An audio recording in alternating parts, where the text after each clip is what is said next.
Hey guys, this is World Class Cards. This is Logan Schneider, and this is who? Justin Shaft.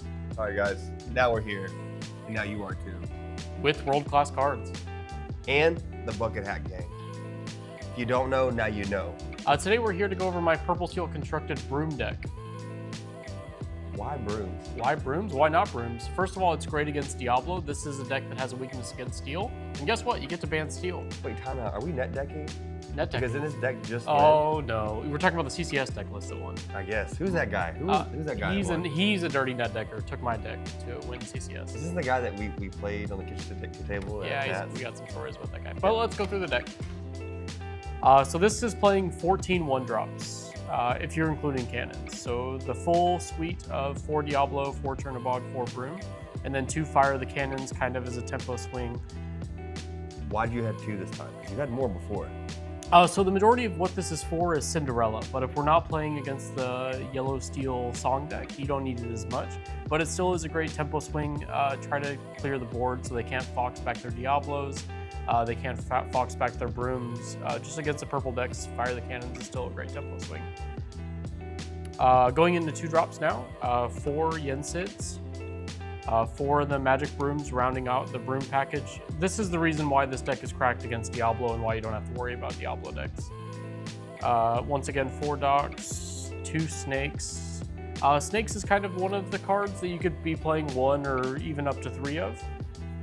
But Snake, again, is very good against the Amber Steel Song deck. So if you're not playing against Amber Steel Songs, I don't think you need a full suite. Do you feel like you can get away with just 2s? I know you're having a package of 2s, but do you feel like you need 4 or just 2 is enough?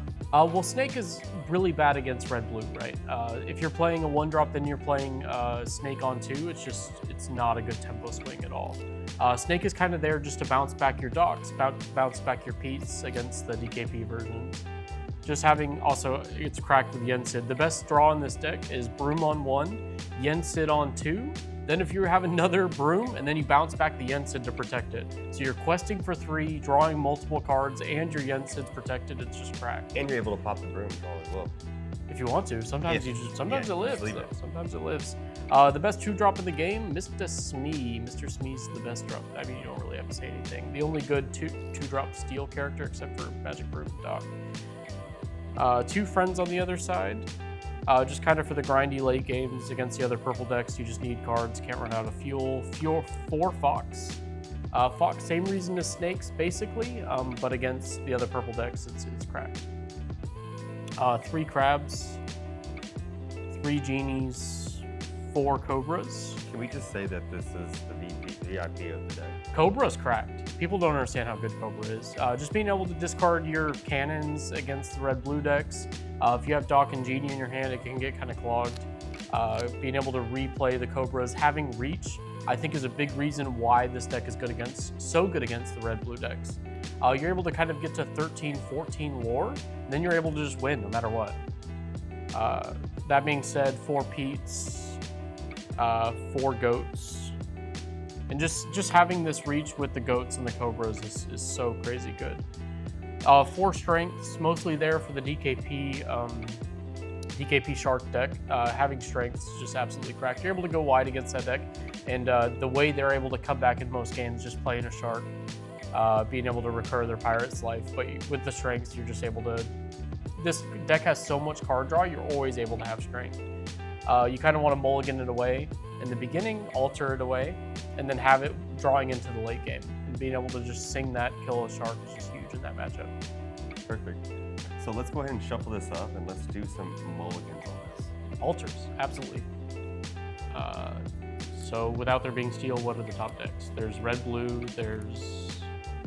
I honestly think that you're going to play red-blue more than anything. People are going to want to see. People have heard about this deck just running over red-blue. Yeah. But I think we need to show them what it does from turn 1 to turn 3, because I believe you win the game in this from turn 1 to turn 3 with this deck. Okay, so we'll go over on the draw against red-blue.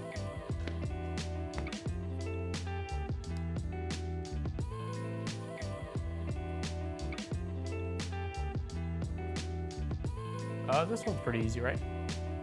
Not the most optimal. No, not good, but that kind of makes it easy, right? Correct. What would your alter be? I mean, honestly, right now, I'd probably keep Smee personally, maybe this, depending on what I draw. Against red blue? For red blue, yeah. You would keep a broom and against red blue? I'm looking at getting a yen. Oh, yen set, yeah. So if I get a yen, then having it is just optimal to be able to have them trigger off. But most likely, I would probably ink this. Okay. I need something to be able to ink. But it's just so terrible if we don't draw a 1-drop, right? I agree. Especially on the drop. But besides all that, that'd be everything else I would send back. 6. I agree, 6. We would draw. There we go. Yahtzee. It's actually really good. The Cobra was an option as well to keep, but I have a sim of playing for we would draw another one. Yeah, and it's just so scary to not draw 1-drop. You basically lose the game on the spot. Yeah. This would be a great hand against red blue on the draw. We'd be. My question for you is, as many 1-drops that we have, would there be a turn that maybe we just drop 1 and then drop 2 on turn 2? Oh yeah, I mean we have the Smee here, and we kind of want to be careful with the amount of cards that we have in our hand. I think the optimal play on turn 1 would probably be Ink Friends, play Broom. Well, obviously we'd be drawing for turn, right? We'd be drawing Strength, which probably wouldn't change anything. We'd still Ink the Friends and play Broom. In this deck, you definitely want to make sure you're keeping your Brooms alive and on the battlefield, because randomly sometimes you'll draw a yen set and it'll unlock a lot of things. Then turn 2, they'd probably play a Tipo. We would draw Followers. Then probably against the Followers, just play a Smee. Do you think it'd be better to go 2 1-drops here? I mean, are we on the play or on the draw? We're on the draw. They played a Tipo. Yeah. So I think with that, I think you can go Smee, but sometimes having those and just having more board threat against red blue is very crucial early on. Yeah. But if they miss their ramp on 2, I think you go 2 1-drops right away. Yeah, I mean you want to apply as much pressure as possible. Definitely, I think there's a case for doing either of these. It just kind of depends on their exact list. Do we plan on questing with the Brooms? Do they have Goofies? I mean, there's so many different things that there could be. But let's get into another one. You want to do one against what's the other big one? Green, yellow, discard probably. Let's do green, purple. Green, purple. There's a lot of different iterations. Do you have like a certain list in mind? Or? Let's just do discard. Discard, okay, discard. So just a bunch of Johns, stuff like that.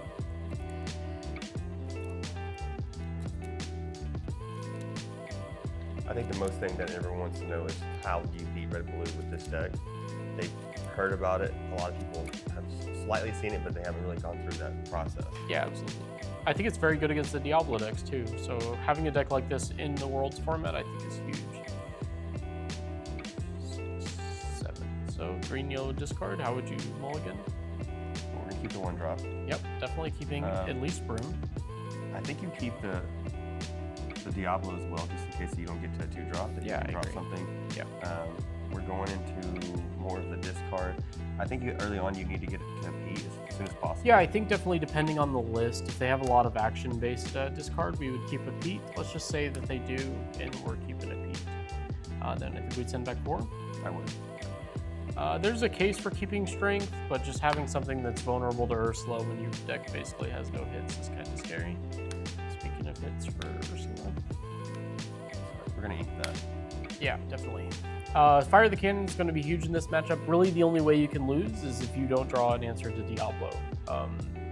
Depending on what version they're playing, they play a million 1-drop Diablos into the shift on turn 2. This is the most consistent deck at doing that, so drawing the Fire the Cannon is definitely huge.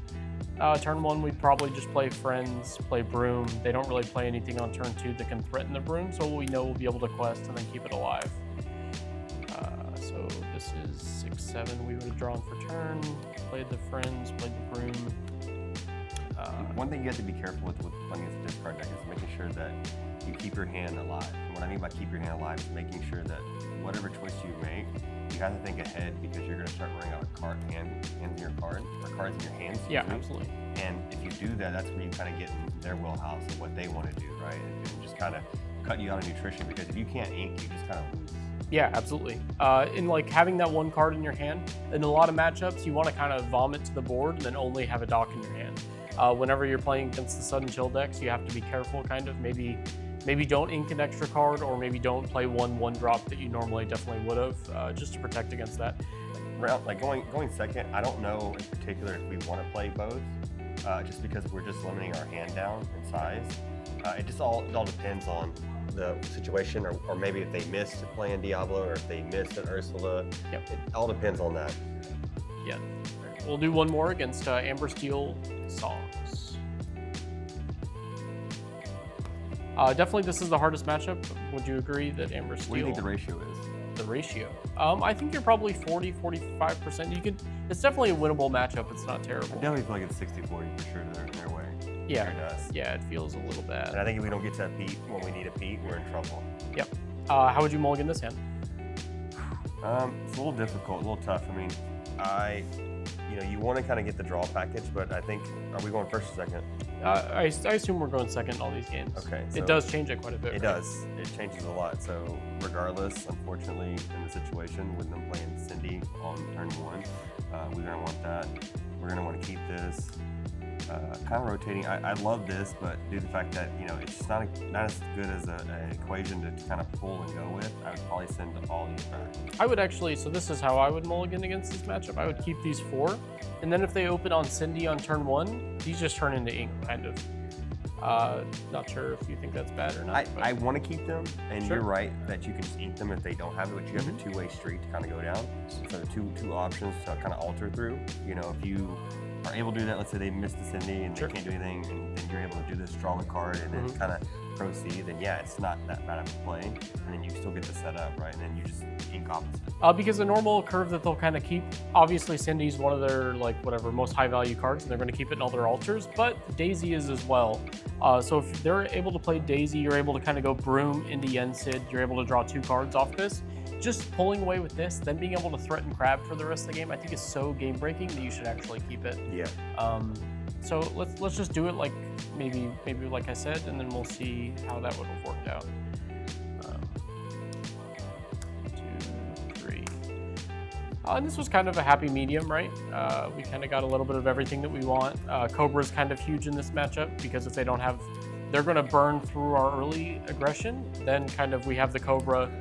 If they don't have the song because they used it earlier, that's at our advantage. Right. But playing Ariel and hopefully that she bricks, which does happen a lot more than often, it works in our favor being a 4-4 on the field on our turn. Absolutely, yeah. I think Cobra's actually pretty good in this matchup. The games where they're killing all your stuff, using all their songs, really aren't going super well for you anyway. So hopefully with just your 4-4 sticks, you can maybe try to win the game. That's good. Yeah, that was a good draw for sure. What do you want to pretend that we're playing against? Like the Cindy opening? So or? let's just say that they missed the Cindy, so Okay. we can talk about our other Okay. equation going through. So turn 1, we would definitely, I think They at played this point, they played Robin Hood on turn 1. They played Robin Hood on turn 1. Okay, that's an interesting one. I think here we're just gonna, I don't know, probably just ink a Smee, right? Play Broom and pass. What do you think they did? I mean, at turn 2 they play Ursula, so setting up their song package, and then turn 3 the shift's coming. Okay, yeah, the Robin Hood. Yeah. Now they'll be able to sing 2 songs. Yep. This one specifically against the Robin Hood, the Cobras are pretty good. So I think we're going to ink a Yensid on this turn because we're going to be popping the Broom with the Yensid. We'd quest for 1, play Yensid, draw off Yensid first, kind of reevaluate the options. Pete's That's really obviously super critical in this matchup. Popping the Broom, drawing a card, and kind of now being set up pretty well against what they're trying to do. Having the Pete on 3, then being able to strength the turn after that, maybe to answer their singers is going to be huge. If they miss the Robin Hood shift, they're probably just going to lose the game, which is something they do a reasonable amount of the time. But you can see why this is kind of a difficult matchup if you just kind of predict the next couple turns in your head. I do believe by turn 3 and 4, you're gonna know if you're winning or losing. Yeah, absolutely. If they're able to, if they don't draw Whole New World immediately, Whole New World just loses a lot of its value. Because if you're able to vomit to the board, then they Whole New World you your empty hand. It's going to be better for you than it is for them. They have a lot of low bearing fruit, and what I'm saying is a lot of these characters that can sing. Yep. But if they don't have tools to sing with, it's just a 1/4 body. They don't really do anything.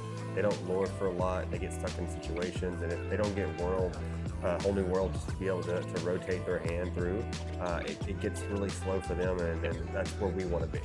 Yep. Well, we want to thank you for watching this video. Justin here from World Class Cards. You can find me at Justin_Shaft at Twitter, and Logan. And you can find me at Logan Schneider on Twitter as well. And we appreciate you guys following us along this journey. Y'all take care. See you.